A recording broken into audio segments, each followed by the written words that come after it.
بسم اللہ الرحمن الرحیم۔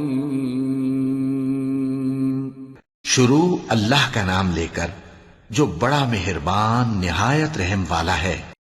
اللہ کے نام سے جو بے انتہا مہربان اور رحم فرمانے والا ہے۔ جب سورج لپیٹ دیا جائے گا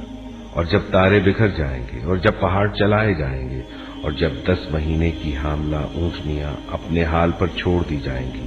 اور جب جنگلی جانور سمیٹ کر اکٹھے کر دیے جائیں گے اور جب سمندر بھڑکا دیے جائیں گے اور جب جانیں جوڑ دی جائیں گی اور جب زندہ گاڑی ہوئی لڑکی سے پوچھا جائے گا کہ وہ کس قصور میں ماری گئی اور جب اعمال نامے کھولے جائیں گے اور جب آسمان کا پردہ ہٹا دیا جائے گا اور جب جہنم دہکائی جائے گی اور جب جنت قریب لے آئی جائے گی، اس وقت ہر شخص کو معلوم ہو جائے گا کہ وہ کیا لے کر آیا ہے۔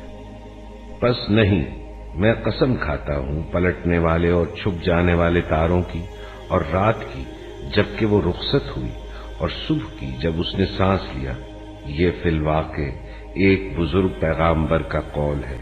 جو بڑی توانائی رکھتا ہے، عرش والے کے ہاں بلند مرتبہ ہے، وہاں اس کا حکم مانا جاتا ہے، وہ با اعتماد ہے۔ اور تمہارا رفیق مجنون نہیں ہے، اس نے اس پیغامبر کو روشن افق پر دیکھا ہے اور وہ غیب کے معاملے میں بخیل نہیں ہے، اور یہ کسی شیطان مردود کا قول نہیں ہے۔ پھر تم لوگ کدھر چلے جا رہے ہو؟ یہ تو سارے جہان والوں کے لیے ایک نصیحت ہے، تم میں سے ہر اس شخص کے لیے جو راہ راست پر چلنا چاہتا ہو، اور تمہارے چاہنے سے کچھ نہیں ہوتا جب تک اللہ رب العالمین نہ چاہے۔ تذكر يوما كنت تعانق دمعة الفكر، تناجي الله في صبر وترجو رحمة تسري